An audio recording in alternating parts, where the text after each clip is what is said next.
Good morning, everybody. This is Miss Schultz, and today I'm going to be reading you Shark Lady, the true story of how Eugenie Clark became the ocean's most fearless scientist. And I want you guys to think while we're reading about what is the most interesting fact that you learned from our story.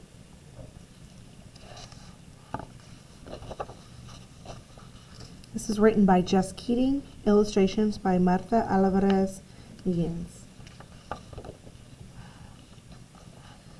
It was Saturday, and Eugenie wanted to stay at the aquarium forever. She wanted to smell the damp, salty air and stare at the glittery rainbow fish. She wanted to keep watching her favorite animals, the sharks. Eugenie pretended she was walking on the bottom of the sea. What would it be like to swim with her sharks? To breathe underwater with gills of her own? More than anything, she wanted to find out.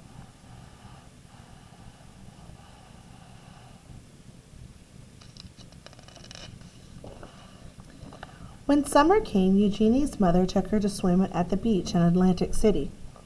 Stuffing sticky gum into her ears to keep the water out, Eugenie dove down, down, down. I love the way the author decided to put that actually looking like the words were going down. The salt stung her eyes, but she didn't want to miss a single fish. Constellations of sea stars speckled the pebbled sand. She imagined a silvery fin standing strong on her back, slicing through the ocean current.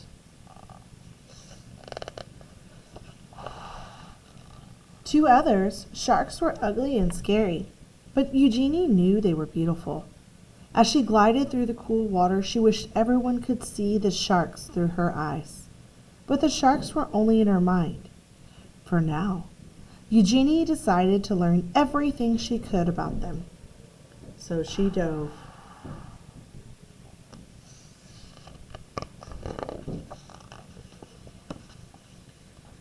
This time into books. Whale sharks, nurse sharks, lemon sharks. Eugenie wanted to know about them all. She also joined the Queens County Aquarium Society as its youngest member. Eugenie's notebooks filled with sharks. They swam in her daydreams and on the margins of her pages. At home, Eugenie's mother surprised her with an aquarium of her own. A 15-gallon tank was too small for sharks, but Eugenie saved her allowance to buy guppies, clownfish, and red coral snails. It felt as big as the ocean in her room. Their small apartment became an aquarium, a laboratory, and a sanctuary. As she grew older, many were still telling Eugenie what to do. Forget those sharks. Be a secretary. Be a housewife. Eugenie wanted to study zoology, but some of her professors thought women weren't smart enough to be scientists or brave enough to explore the oceans. And they said that sharks were mindless monsters. Eugenie knew better. Her dream was as big as a whale shark. So again, Eugenie dove.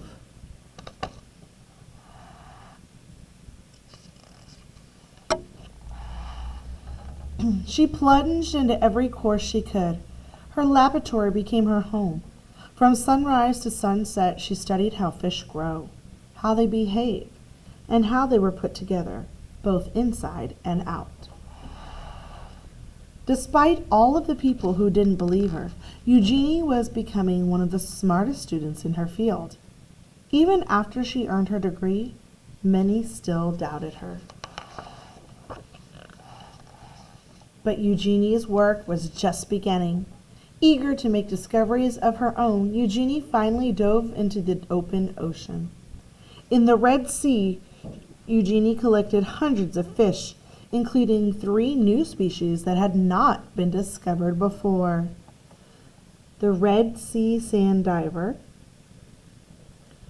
the Bardzenia pipefish, and the volcano triple fin. On a research mission exploring the Palau Islands, Eugenie was diving alone when she encountered her first ever wild shark. She wasn't afraid. Instead, she thought it was beautiful. In Isla Mujeres, she dispelled a myth that sharks must keep moving to stay alive when she swam through dark caves, still and silent, full of resting sharks. Eugenie's daring heart grew bolder with each dive. Soon they began to call her Shark Lady. Eugenie had proven that she was smart enough to be a scientist and brave enough to explore the oceans.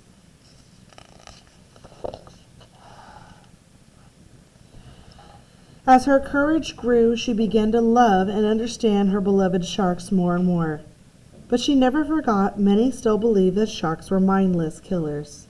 Because of their scary reputation, humans were hunting sharks all over the world. Eugenie knew that sharks weren't stupid or mean. Danger! Shark spotted! Shark fin soup. She was determined to prove everyone wrong. Eugenie fished through her mind and devised a brilliant plan. Could she train a shark the way a person trains a dog? Were sharks much smarter than everyone knew? They were. Eugenie was the first scientist in the world to train sharks, and even learned they could remember their training for at least 2 months afterwards. Wow, that's an interesting fact right there. That's something I had no clue about. Sharks were not mindless killers.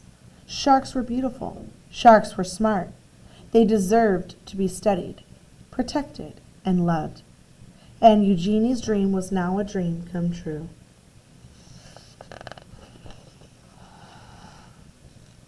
Here at the end, we have some shark bites. So different facts learned about sharks. But we're going to just pick one for today. Let's pick, this one's good. Here's one you might know or might not. No toothbrush here. Sharks have impressive teeth arranged in rows along their gums. These teeth are constantly being grown and move forward in their mouths like a conveyor belt. Was Eugenie afraid of sharks because of their sharp teeth? No way. She was only bitten once in her life, and the encounter didn't happen underwater. Once, on her way to a school visit with the mounted jaws of a tiger shark beside her in the car, Eugenie had to stop quickly at a red light. As she reached across the seat to stop the jaws from tumbling forward, the teeth chopped her arms. That's a fun fact. What fun fact or interesting fact did you choose from the book? I hope you all have a great day and enjoyed this story, and I'll see you next time.